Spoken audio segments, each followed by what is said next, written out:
రామారావు దగ్గరికి ఒక చిన్న లారీ నిండా దరఖాస్తులు తీసుకొచ్చాం. హైదరాబాద్లో పెద్ద ప్రోగ్రాం పెట్టి ఒక 20,000 మందితోటి ఊరేగింపు పెట్టి ఆ ఊరేగింపుతో పాటు దరఖాస్తులు తీసుకొచ్చాం. ఈ పోడు భూములకు పట్టాలు కావాలి, ఆ పోడు భూముల పరిధిలో ఉన్నటువంటి నీటి వనరులని ఆ వ్యవసాయానికి ఉపయోగపడే పద్ధతులు ఇది చేయాలని చెప్పి తీసుకొచ్చాం. తీసుకొస్తే ఆయన ఏమన్నారంటే ఈ నీటి వనరులు కానీ పోడు భూములకు పట్టాలు కానీ ఇది స్టేట్ గవర్నమెంట్ చేసేది కాదు, స్టేట్ గవర్నమెంట్కి సంబంధం లేదు. ఓకే, సెంట్రల్ గవర్నమెంటే వారు. ఈ రాష్ట్ర ముఖ్యమంత్రిగా మీ అందరి ముఖ్యమంత్రిగా నేను సెంట్రల్ గవర్నమెంట్కి మీ తరఫున నేను లెటర్ రాస్తా అన్నాడు. సంక్షేమ పథకాలు ఉన్నాయి. ఈ ₹2 బియ్యమే అనుకుందాం, ₹1 బియ్యమే అనుకుందాం, సన్న బియ్యం అని చెప్పి పెద్ద గొప్పగా చెప్పుకుంటారు. ఈ ఇలా ఇందిరమ్మ చీర ఆయన మొన్న కేసీఆర్ ఏమో బతుకమ్మ చీర అంటే ఈయనేమో ఇందిరమ్మ చీర అంటున్నాడు. అట్లా రైతు భరోసాలని మరి ఈ పేర్లు ఆ పేర్లతోటి ఈ ఉచిత సంక్షేమ పథకాలతోటి వాళ్ళు ప్రభుత్వాలు నడిపిస్తున్నారు, ప్రభుత్వాలని ఇది చేస్తున్నారు. ఆ పనులు కూడా మొన్న కేసీఆర్ నాడు ఇదేంటి గొర్రెల పెంపకం, మరి దళితుల పథకం ఏం తీసుకొచ్చారు. అవన్నీ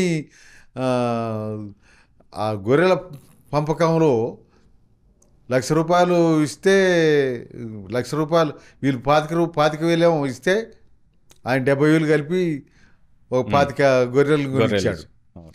ఆ 25,000 సంగతి ఏంది, ఆ మిగిలిన డబ్బుల సంగతి ఏంటి అనుకుంటే దాంట్లో పర్సంటేజీలు ఇవన్నీ జరిగినాయి. ఇప్పుడు దళిత బంధు పేరుతోటి డబ్బులు ఇచ్చాడు.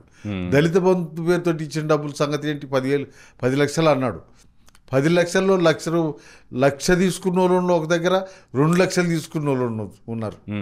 ఇట్లా నీకు ఇది ఇప్పిస్తాం అంటే వాడు ముందుగానే ఎన్నో అప్పు చేసి తీసుకొచ్చి ఇచ్చి దాన్ని మంజూరు చేయించుకున్నటువంటి వాళ్ళు ఉన్నారు. ఆ రకమైనటువంటి పద్ధతిలో ఉన్నాయి. ఇవాళ ఆయన రైతు బంధు అంటే ఈయన రైతు భరోసా అంటాడు. ఇవాళ ఎంతమందికి ఇచ్చిండు ఎంతమందికి ఇవ్వలేదు అనే దానికి వస్తే నిజంగానే చాలామందికి ఇవ్వలేకపోయిండు రేవంత్ రెడ్డి గారు. అట్నే రుణమాఫీ అన్నాడు. ఆయన సంవత్సరానికి 25,000 రద్దు చేస్తున్నంటే ఈయన 2 లక్షలు ఒకసారి రద్దు చేస్తున్నాడు. ఎంతమందికి చేసిండు ఎవరికి చేసిండు అనే దానికి వస్తే నా విషయానికి వస్తే నేనే ఇలా నాకు 3 లక్షలు అప్పు ఉంది. 2 ఎకరాల మీద 3 లక్షలు అప్పు, 3 లక్షల అప్పు ఉంది. ఈ 3 లక్షల అప్పులు 2 లక్షలు మాఫీ చేస్తున్నాను కదా, మాఫీ చేయాలి కదా. ఎక్కువ ఉంటే మాఫీ లేదట. ఓకే ఓకే ఓకే 2 లక్షల లోపు 2 లక్షల వరకు ఉంటే మాఫేట. నువ్వు ఎవరికి 2 లక్షలు మాఫీ చేస్తున్నావు దానికి వస్తే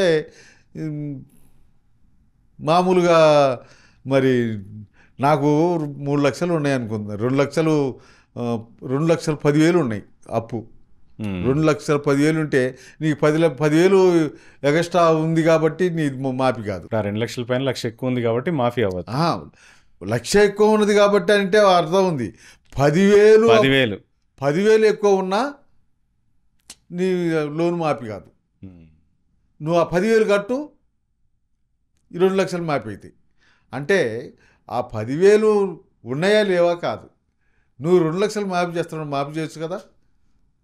ఇది ఈ పద్ధతుల్లో ద్వంద్వ వ్యవహారం నడుస్తూ ఉందన్నమాట ఈ గవర్నమెంట్లో.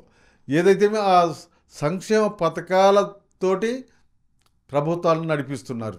ఎక్కడా శాశ్వతమైనటువంటి అభివృద్ధికి సంబంధించినటువంటి ప్రజలకు ఉపయోగపడేటువంటి కార్యక్రమాలు పనులు ఎక్కడ చేతలేరు. ఇంకా మన దగ్గర నీటి వనరులు అమితంగా ఉన్నాయి, దానికి కావాల్సినటువంటి అవసరాలు చాలా ఉన్నాయి, అవి చేయాలి. ఎక్కడ నువ్వు డ్యామ్ కడతావా ప్రాజెక్టు కడతావా అనేది పక్కకు పెట్టేస్తే ఎత్తిపోతల పథకాలతోటి ఎక్కువ ఉపయోగం చేసుకోవచ్చు, ఎక్కువ ప్రయోజనం ఉంటుంది కూడా, తక్కువ ఖర్చు ఎక్కువ ప్రయోజనం ఉంటుంది.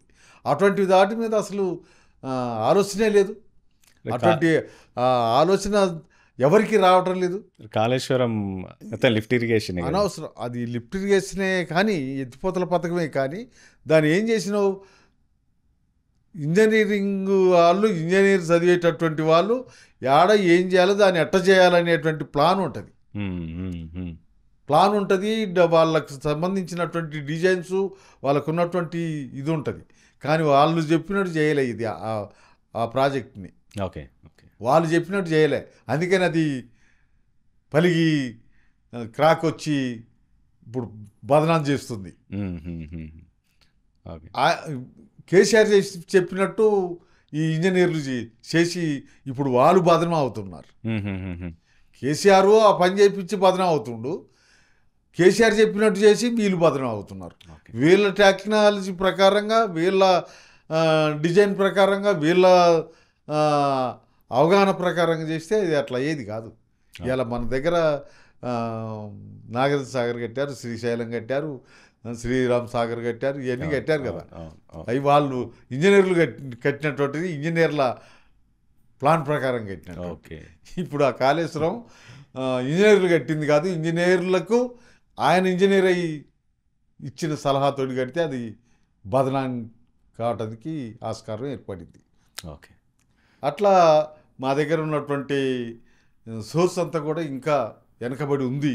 అటువంటి ప్రయత్నం ఎవరు చేస్తలేరు, అటువంటి ఆలోచన ఎవరికి రావటం లేదు. ఇంకా మీరు ఎలాంటి సమస్యల మీద ఇంకా పోరాడుతున్నారు? ఇలా మేము మా ప్రయత్నం అంతా ఇంకా పోడుమూలకి ఇంకా ఉంది. 2005-6లో అప్పుడున్నటువంటి కాంగ్రెస్ గవర్నమెంట్ చట్టం చేసింది. అంతకు ముందు ఉన్నటువంటి దానికి వచ్చినప్పుడు ఆ చట్టాలని అమలు చేసినా లేదంటే ఎన్టీ రామారావు దగ్గరికి ఒక చిన్న లారీ నిండా దరఖాస్తులు తీసుకొచ్చాం. హైదరాబాద్లో పెద్ద ప్రోగ్రాం పెట్టి ఒక 20,000 మందితోటి ఊరేగింపు పెట్టి, ఆ ఊరేగింపుతో పాటు దరఖాస్తులు తీసుకొచ్చాం. ఈ పోడు భూములకు పట్టాలు కావాలి, ఆ పోడు భూముల పరిధిలో ఉన్నటువంటి నీటి వనరులని ఆ వ్యవసాయానికి ఉపయోగపడే పద్ధతిలో ఇది చేయాలని చెప్పి తీసుకొచ్చాం. తీసుకొస్తే ఆయన ఏమన్నాడంటే, ఈ నీటి వనరులు కానీ ఈ పోడు భూములకు పట్టాలు కానీ ఇది స్టేట్ గవర్నమెంట్ చేసేది కాదు, స్టేట్ గవర్నమెంట్కి సంబంధం లేదు. ఓకే, సెంట్రల్ గవర్నమెంటే వారం ఇది. నేను ఈ రాష్ట్ర ముఖ్యమంత్రిగా, మీ అందరి ముఖ్యమంత్రిగా నేను సెంట్రల్ గవర్నమెంట్కి మీ తరఫున నేను లెటర్ రాస్తా అన్నాడు. ఓకే ఓకే, కానీ ఈ రైతుల జోలికి రాలేదు, రైతులను ఇబ్బంది పెట్టలే. కానీ ఇప్పుడు వీళ్ళు ఆ చట్టం ఉద్దేశం అంటారు. అడి నరుపుతా అంటే మాట్లాడినో లేడు, అడి నరుపుతా అంటే ఆబ్జెక్షన్ లేడు. Okay sir. అట్లా 4 లక్షల ఎకరాలకు మాత్రమే పట్టాలు హక్కులు కల్పించారు.